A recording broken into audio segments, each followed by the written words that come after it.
Hello music listeners and underground enthusiasts. Well, wouldn't you know it, the year has come to an end. 2023 was an interesting year. I would say a lot of good things happened, a lot of bad things happened, a lot of weird things happened. So as we look back upon the year, either with pride or regret in some cases, we also look back upon all of the music that came out this year. And trust me, there was a lot of music that came out this year. This is also the first year that I'm wrapping up as a music-oriented content creator, and it has been really fun sort of navigating my way throughout the year and navigating throughout the way that I like to make content, over time, learning what I like to do, what I don't like to do, what works best, what doesn't work, and throughout that process, I documented a lot of really good underground songs throughout the channel, throughout the weekly tracks list, and so I feel like I've really gotten together a good list of songs this year that I think really stood out to me and were very noteworthy. And so before we start the list, I do feel as if a couple important distinctions and clarifications about the nature of this list do need to be made, primarily the one that you see right here saying that this is mostly underground songs, but not completely. In terms of mainstream music, maybe more popular or widely known or accessible music, I feel like I spent a lot of 2023 actually backtracking and listening to a lot of the albums that I either was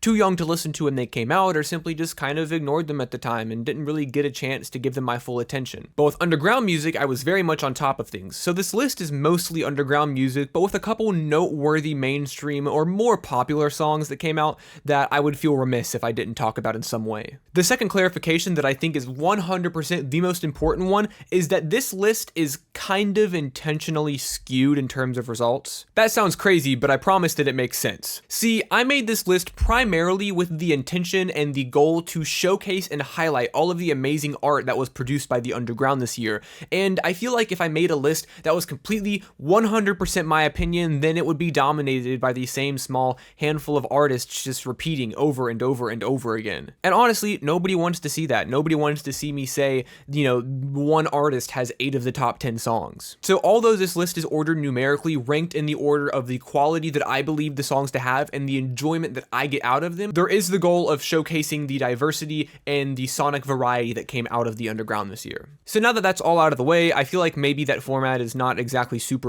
fun for everybody, but I feel like in my mind this is the best way to do it. So starting off, we're actually just going to have the bottom 50 of the top 100 songs scroll by in alphabetical order. So this is not numerically ranked, this is not the order of quality, this is in alphabetical order by artist name. I didn't really feel like taking the time to rank all 100 of them in a specific order. I really cared about the top 50 in terms of numerical ratings, so I'm just gonna let it scroll by. I might do a bit of a freeze frame. I don't actually know how long this is gonna take since I'm doing it in post.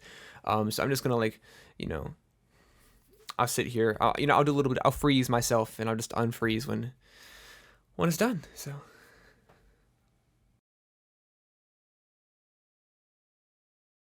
What a list, huh? Maybe you saw a song you recognized, and honestly, just because I didn't rank these numerically does not mean that they're not good. I mean, they're in my top 100 of the year. I think every single one of these songs and artists is worth listening to in some capacity, so go check them out. Now, let's do it. Starting the list off at number 50, we have Mr. Doorman by Curtis. This was a pretty explosive and powerful track with Curtis's best vocal performance of the year, paired with the super thrashy guitars and drums. It's catchy, it's hard-hitting, it's power. Number 49 goes to Club 2 Tokyo with Maple. Honestly, a big reason that I like this song is how groovy the bass line is, how super nice and bright and fun and bouncy all of the instrumentation is. It's a super slick track that's super groovy and super fun. At 48, we have Nico North with Drown It Out. There are a couple Nico North tracks that I liked this year, but Drown It Out I think edges the rest of them out in terms of its sleepy and tired cloud rap delivery and its super ambient and spacey production. It's a really chill track. 47 goes to Dex and Evan Carr with No Shot, one of the catchiest hooks of the year. I mean, it's just bright, it's sunny, it's polished, and it's really powerful. Great vocal performances from both Dex and Evan Carr on this one, and it is just one of many great songs on a pretty good project. 46 will go to Lavera with Let Go. This song had a pretty great vocal performance from Lavera, paired with the aesthetics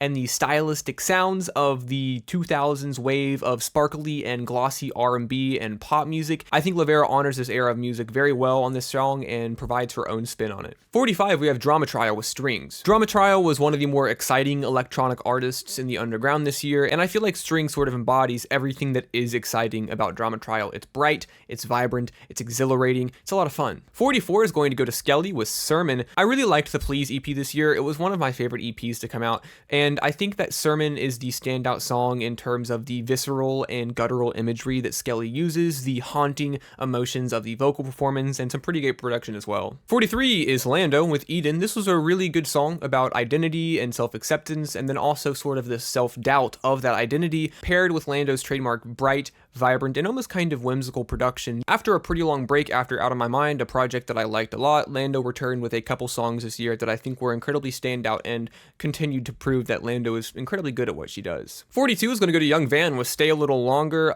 This is honestly one of Van's best choruses. It's super catchy, it's super powerful. I like the alt-rock sound that he takes on this. I think he sounds a lot more comfortable on this compared to the other sounds that I've heard him experiment with, and this is a sound that I would like to see him expand upon and build upon and just see what he can do with it. 41, we have CARLBY with Friends and Cigarettes. This is maybe not the best written track on Midwest Vignettes. I actually know that it's not the best written track on the album, but there are a lot of elements of the song that I do think makes it a standout track on the project, primarily being how catchy and infectiously fun the song is. It's got a really great replay value, and the production on it is fantastic as well. It is really, it's just ear candy all throughout. It's hard to get out of your head.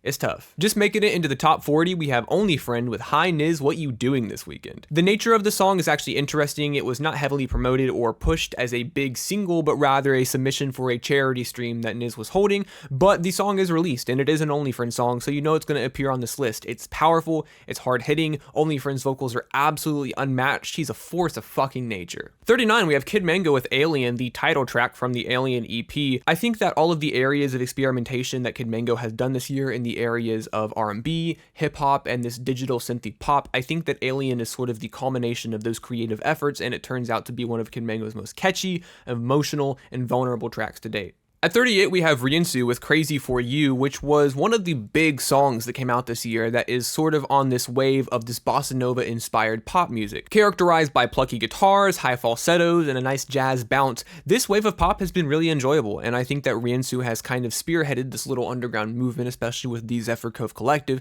and Crazy For You is sort of the peak of what Riensu was able to accomplish with that sound this year. 37, we have Kennedy XOXO with Good Morning Los Angeles, and this is just a very good, straightforward, crazy, catchy, hyper pop track. It's a lot of fun, it's brash, it's vibrant, it's bright, and that chorus gets stuck in your head. At 36, we have Yoku with I Don't Know How to Love. This falls in the same lane as Riensu's previously mentioned bossa nova inspired pop, but maybe with some more whimsy, a more playful tone to it, and I think that Yoku's got a great vocal performance on this, and the entire song, like I said, is just generally really playful and fun. At 35, we have Murmur with Applied Demonology 2 featuring Zombie. The vocals on this track from Murmur are abrasive, they are sharp, they are guttural, they are visceral. I love the imagery, I love the general tone of this track, and Zombie comes in and matches that energy with a pretty good feature as well. At 34, we have Baby No Money and Young Gravy, You Need Jesus. This was a standout song on a pretty underwhelming project, if I'm being honest. The Baby Gravy 3 was not exactly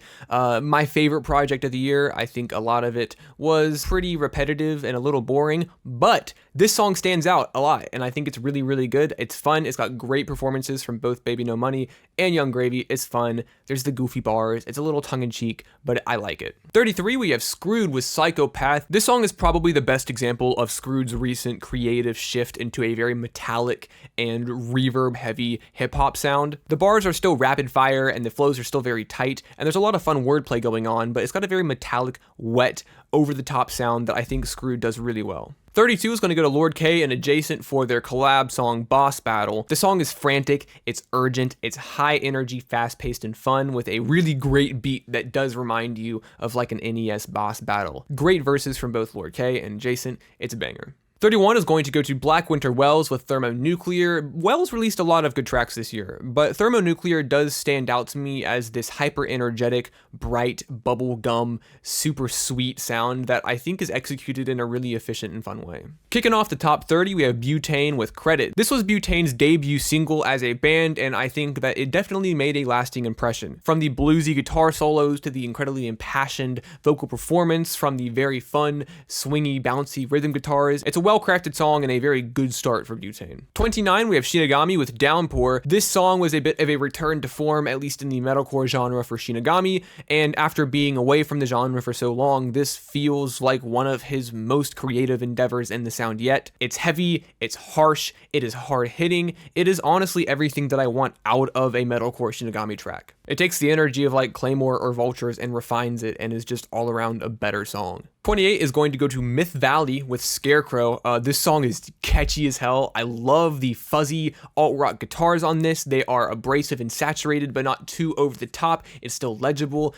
and Myth Valley's vocal performance on this is really, really great as well. There's just a great use of saturation, there's a great use of fuzz on this, and there's just a great use of the aesthetics that make alt-rock so fun. And then up next, we're gonna have Big Thief with Vampire Empire. I love this song. The vocals on it are strained and emotional and incredibly vulnerable. The instrumentation is fun, it's plucky, it's folky. This is a great song. This is a great entry from Big Thief. 26, we have Walter Etc. with Get the Fuck Out Thoreau. Out of the When the Band Breaks Up Again project, this is one of the tracks that I probably got the most listening out of. It's catchy, it's got some good commentary, I like the way it's written a lot, and there's some fun little quirks in there that make the song more dynamic. At 25, we have 93 Feet of Smoke with Stuck in the Middle. Alter 74 was an album that I reviewed and I thought was pretty good from start to finish, but Stuck in the Middle does stand out to me as a big homage, a love letter to the 2000s pop punk movement. There's lots of small quirks in there that really, really make the song dynamic. A lot of little additives sprinkled throughout that make the song so textured and vibrant and fun. This is a great representation of taking an old sound that is very of an era and expanding upon it and making it fresh and making it your own. At 24, we have JPEG Mafia and Danny Brown with Lean Beef Patty. Although this is arguably the least experimental track from Scaring the Hose, definitely less so than like songs like Perfect or Fentanyl Tester or the title track, it definitely does stand out to me as really fun. There's really great energetic performances from both JPEG Mafia and Danny Brown. The writing is great. JPEG Mafia's production is fucking out of this world.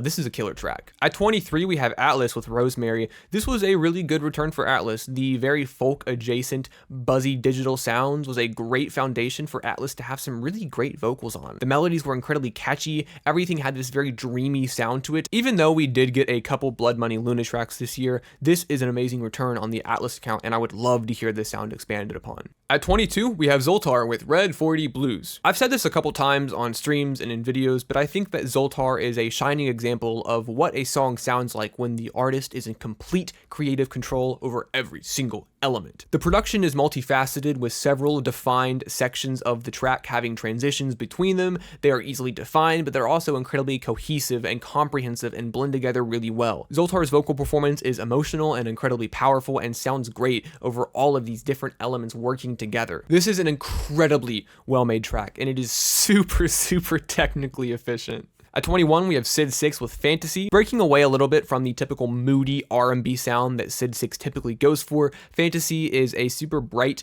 upbeat, and catchy indie rock track that keeps all of the, downtrodden emotion of, say, a song like Drugs, but recontextualizes it in a really catchy, re-listenable way. This is definitely my favorite track from Sid in a long time, and I would like to hear more of it. All right, we are now getting into the top 20. At number 20, we have Thatcher Blackwood with Laurel. The song is a bit of a monster of a track with a pretty lengthy runtime and several genres and inspirations crammed in there. It's a very eclectic track meshing the sounds of folk, dubstep, electronic, alternative rock. It kind of goes all over the place, with very roomy and atmospheric guitar floating throughout the background. Then it shifts over to hard, stuttering, metallic dubstep and electronic inspirations. Can the song seem a bit too much at times? Yeah, sometimes it becomes a little overindulgent in its sound, but I think it prevents itself from crossing that threshold, and as a result is not only an incredibly enjoyable song to listen to, packed with emotion, this is a song that you listen to it and are genuinely just impressed with how everything sounds. It is gorgeous. 19, we have Swain with The Bottom featuring Sid 6. Out of the Swain project and out of the many tracks that Swain released this year, The Bottom stands out to me as not only having some great bouncy production inspired by the G-Funk era of rap, but also a really varied and diverse performance from Swain. You have the wordplay that Swain does well, you have the great flows and the fantastic bars, but but you also have a really catchy chorus as well. Everything has a super fun bounce to it. It hits hard. This is just an infinitely replayable track. It is so much fun. And Sid ties everything up at the end with some pretty great background vocals as well. At number 18, we have Burlap Denim from Mercy Kill. There were a couple Mercy Kill tracks that I think could justifiably be put into this spot. Probably Eterna Forest would be my next pick. But I think that Burlap Denim takes the spot because of how well-rounded the track is in Mercy Kill's discography. The production has this sharp, saturated bounce to it that sounds amazing on anything you're listening to it on, and the flows and the bars from Mercy Kill are fun, they are engaging, they are intricate, and above all else, they're creative. Take that and pair it with some great vocal confidence and an incredible mix, a stunning mix, and yeah, this is the Mercy Kill track that ends up on the list. At 17, we have Sewer Person with Captain's Log 248. This is a great song on an album full of great songs, and although it might not be as shining of an example as the wonderful mixing choices and the vocal deliveries shown on songs like Frozen in the Garden or Nest of the Night Owl, I think that Captain's Log 248 stands out because I do think that it is the highlight of Sewer Person's songwriting on the project. The use of body horror and the visceral imagery that surrounds that topic in the very fictional narratives of this project sounds great on Captain's Log, and it's all written very well. It's a very raw, guttural series of images in Sewer Person's lyrics that I think stand out great, paired with a great vocal performance and some amazing production from Nico North. At 16, we have Don't Stop Losing from Walter Etc., also from When the Band Breaks Up Again. This song just kind of hits all the marks for me. It's well written, it's very catchy, it's got some great instrumentation.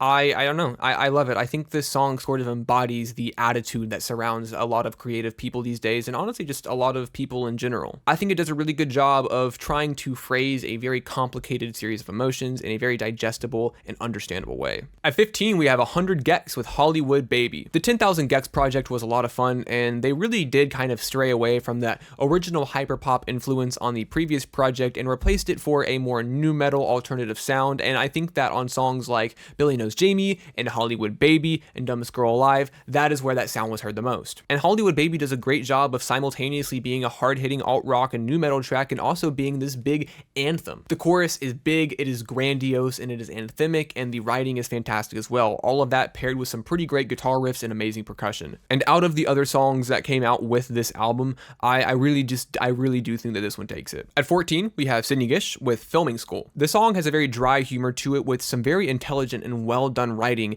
and it is a really good return for Sydney. A lot of the soft vocalizations that kind of play this back and forth call and response in some of these songs sound great, especially with the pronunciation of on occasion and that call and response that follows. On occasion there will be art, oh my. It's a lot of fun, and I think is also a very creative way to talk about the subject at hand. At number 13, we are going to have the Hillbillies from Baby Keem and Kendrick Lamar. I feel like Mr. Morale was such a heavy emotional undertaking for Kendrick, so hearing a song like this was actually really refreshing. Both him and Baby Keem have these very dry, straightforward deliveries in their flows that are a lot of fun, and it sounds like they're having a lot of fun. In terms of energy, it's actually a pretty low-key track, but I think that the cool vocal sample in the production, the drums, and the deliveries from both Keem and Kendrick makes this a really enjoyable song, and I want to hear more of them. We got Family Ties, we got Range Brothers, we got the Hillbillies.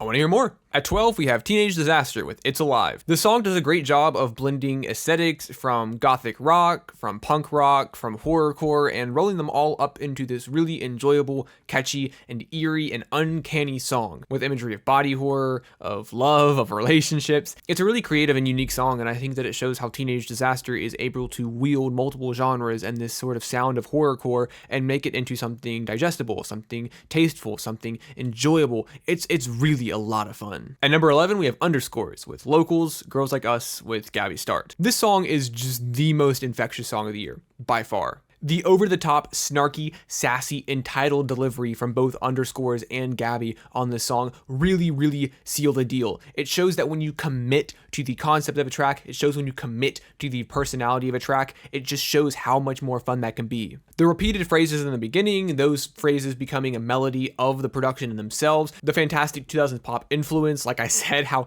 sassy and tongue-in-cheek and over-the-top the deliveries are, this song is nuts. It is almost annoying, but it's not, and it's amazing. Top 10, top 10, top 10. At number 10, we have West Side Gun with Mama's Primetime featuring JID, Conway the Machine, and Cartier A. Williams. This song has just about everything that I like. West Side Gun's over the top, very nasally, very high-pitched rapping with some amazing bars and some fantastic flows, some amazing, dusty, heavy pounding production, a fantastic fucking verse from JID. That man can literally flow on any beat you give to him. I can make the devil sell his soul to me. Conway kills it, Cartier kills it, everyone kills it on this track. It is a wonderful track and a great example of why West Side Gun is not only a fantastic rapper, but also a fantastic curator. Number 9, we have COREFISH with Run. Honestly, the entire Kite album could justifiably take this number 9 spot. Sympathy with Dylan Longworth is an absolute banger, SOS is fantastic as well, but honestly Run stands out to me as the one that I enjoy the most and the one that I get the most out of. It has this fast-paced, bright, energetic fun that is incredibly infectious. When listening to it, I just can't help it from immediately having my mood lifted, my mood being boosted because of how much this song is just so much fun. It has an amazing, clean, slick vocal performance from COREFISH. The production is equally as clean and slick. I mean, this song is fucking killer. In terms of pop music, it is one of the best songs to come out this year. Not only in the underground, I just genuinely enjoy it that much and get so much out of it. At number 8, we have Do Not Resurrect with MK Plus Ultra. This is probably Rez's best song yet. The production is absolutely insane and hard-hitting. It has this western feel to it, but then it also sort of has this noir feel to it as well. It has some of his best writing. It has maybe some of his best flows, and it honestly shows why he is a powerhouse in this genre, in this dark trap sound, in this kind of horrorcore adjacent sound. He takes his time, he releases a song when it is almost perfect, and it is hard-hitting every single fucking time. At 7, we have Garden with Monday. Garden released a lot of songs this year, and a lot of them fell in line with the trademark and very good emo rap that he has consistently done over the past couple years. In fact, I would argue that for me, he's one of the only people still primarily doing emo rap that is worth listening to. But that is a whole other conversation. I don't think that this is the right place to get into how I feel about emo rap and why I think it's very contrived and how everything's derivative of everything, but whatever, that's a whole fucking different video. But on Monday, I think that Garden becomes his most vulnerable yet.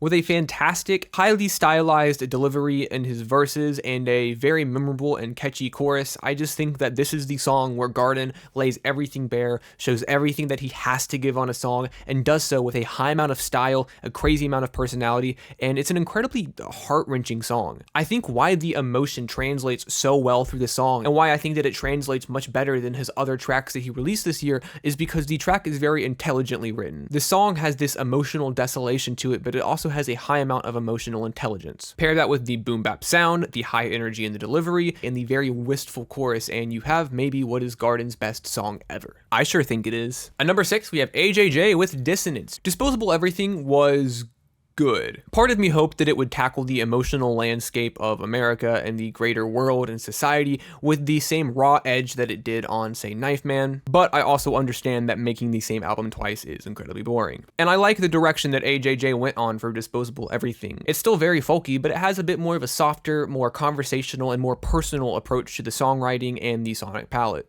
And on Dissonance, I think that AJJ is able to take everything that is good about this album and kind of roll it all into one song. It's catchy and it's heartfelt, and it also, like I said, it feels very conversational. It feels like a lot of the writing on this song is very direct, and a lot of it, instead of abstracting scenarios and emotions with highly creative and occasionally fictional scenarios that feel completely abstract or just ridiculous, it feels way more down to earth in its songwriting, and as a result, humanizes a lot of things that sometimes we have a hard time humanizing as people and as a society. It takes generalizations that we sort of make about ourselves, about people, and the greater sort of being alive thing, and it makes them digestible, it makes them understandable, it makes them easy to read. Not to mention that it's pretty fucking catchy. I just have myself repeating, does morals exist anymore?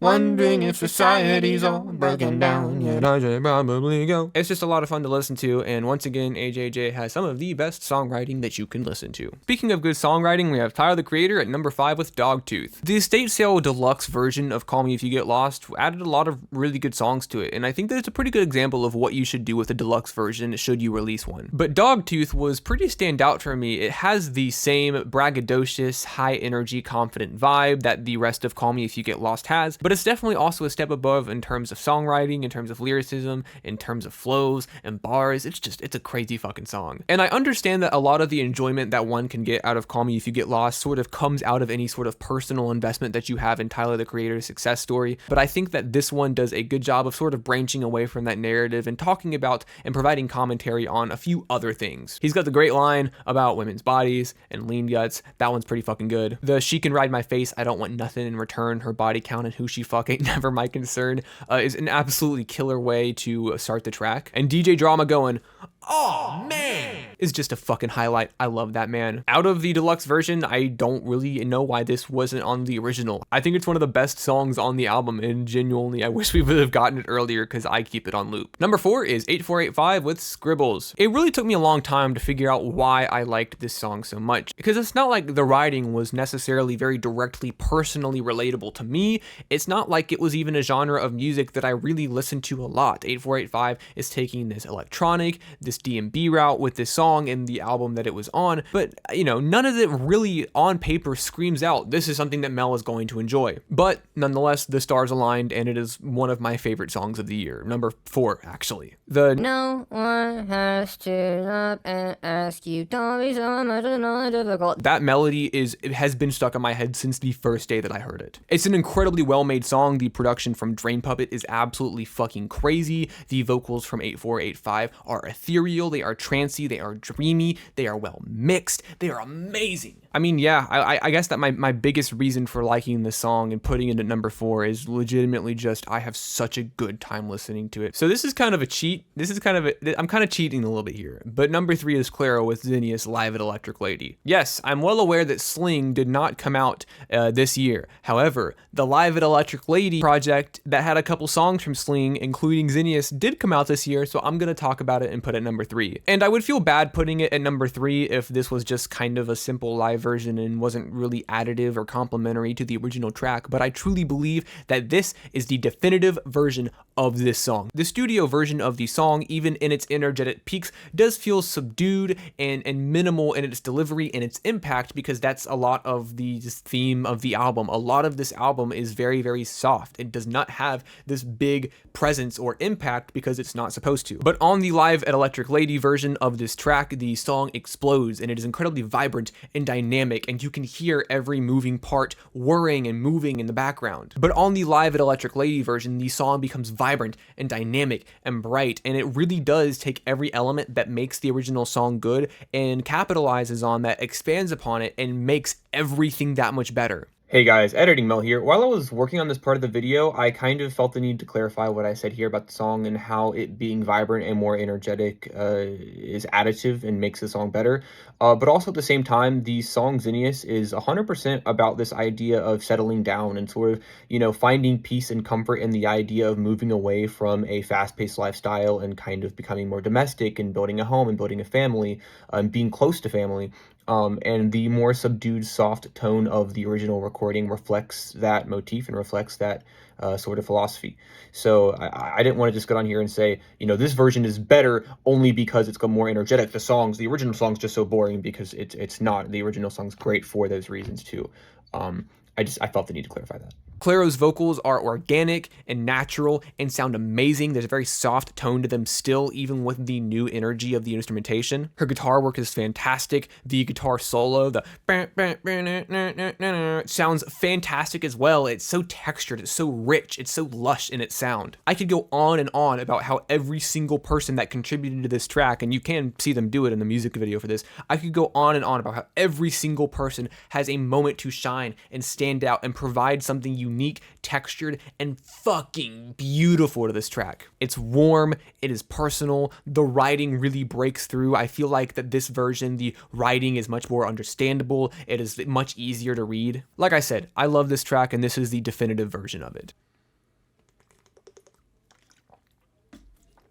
Are you surprised? Yeah, number 2 is going to underscores again, Jeez Louise with Hen House. This song is amazing. I mean, thematically and lyrically, it touches on religious trauma, it talks on identity, it talks on rejection of identity due to religious trauma, and it is incredibly well written. The initial chorus on this sort of back and forth between underscores and Henhouse is a lot of fun. Hearing Henhouse say "God damn it" is one of my favorite things that music has given us this year. There's a nice little rockabilly, little country section in the middle there that actually sounds fantastic, and the transition from the thrashy hard rock sound into that more country rockabilly oriented section is incredibly smooth. Everything makes sense. It's an incredibly cohesive song, and similar to what we were talking about with the Zoltar track Red 40 Blues, where it is very structurally separated. There's defined certain sections that you can recognize and point out. It's still a very cohesive track. The bright, synthy, ethereal sounds that Henhouse does later in the track sound great. They sound angelic. It's a lot of great harmonies in it. The initial burst of energy with that super thrashy, saturated pounding sound from underscores is fantastic as well. I mean, listen, you can fight me on this. You can get mad. You can go in the comments and you go, Mel, you're so wrong about this. Did you even listen to the same album as me? You're so wrong about this. I don't care. Tell me I'm wrong all you want. Jeez Louise is the best song on Wall Socket. And now, the #1 song of the year. I'm sure you guys have been waiting with bated breath. I'm sure that you guys are just chomping at the bit to know what I think the #1 song of 2023 is. And, I don't know. I guess let's talk about it. I'm gonna do a bit of a drum roll because I've seen other people do it. It's always corny, but it's always also really fun. I have to press the button, so I have to stop. I just do it with one hand. I'll do a one-hand drum. It's not the same. I fucking ruined it. Let's just do it. Cheek face, cheek face, cheek face. Yeah, it's Plastic by CHEEKFACE, #1 song of the year. America's local band CHEEKFACE. They are a group with an unnatural fucking talent to write songs. Their songwriting utilizes wry humor, dry wit, but at the same time it's so incredibly profound and manages to say all of these grand big statements about a lot of things without ever sounding preachy or pretentious. In fact, it's quite the opposite. They always feel incredibly down to earth. It feels incredibly organic. I think that CHEEKFACE has sort of redefined what it means to be a pop rock band, and I guess especially what it means to be a talk sing band. And Plastic has kind of become the quintessential example of what they're so good at and what they really even do in the first place. Because Plastic balances every single element that makes CHEEKFACE good. It has these abstract and ridiculous pop cultural references just all mashed into weird phrases. The opening line of I Feel So Weird, where he goes, I'm at the Jamba Juice, I'm at the therapist, I'm at the combination Jamba Juice and therapist. That's kind of how all of their songs feel. It just kind of feels like you're always at the combination Jamba Juice and therapist, getting a lot of different things for a lot of different reasons. The songwriting on Plastic, like I said, is incredibly profound and incredibly poignant when it comes to a greater commentary on how we function not only as a society but as individual people, and how we function in relation and relative to the people around us. Hey guys, Editing Mel here, back again. I was watching this part of the video and I realized that I didn't really love the way that I explained the impact and the metaphors of CHEEKFACE's lyricism on Plastic, so I kind of do want to talk about it a little bit here. The song is sort of built around this idea of the human experience, being human and participating in society the way that you probably should, has become a bit of a homogenized experience in a way that things become less personal and things become more so done to kind of fit in with the sort of movement of things, fit in with the sort of mechanical cycle of living in America. With the lyrics here being these sort of vague compromises on everyday behavior. I'm people-pleasing and I follow the rules. I'm bending over backwards doesn't make me look cool. Who modeled the behavior in which I engaged, sort of saying that there's some part of autonomy has been given up in exchange for being an active yet passive participant in society. Everything is, anything you want could be made out of plastic now. We don't need to, have specialists or different materials. Everything is plastic. Everybody is plastic. And I felt like that was important to add. It's a big reason of why I like the song. I don't know why I didn't really properly explain that, but this video was unscripted, so it's my fault. Bye. And sonically, technically, musically, this song is so catchy. And that's what I love about CHEEKFACE. The drums, the bass work, the guitars, nothing's complicated.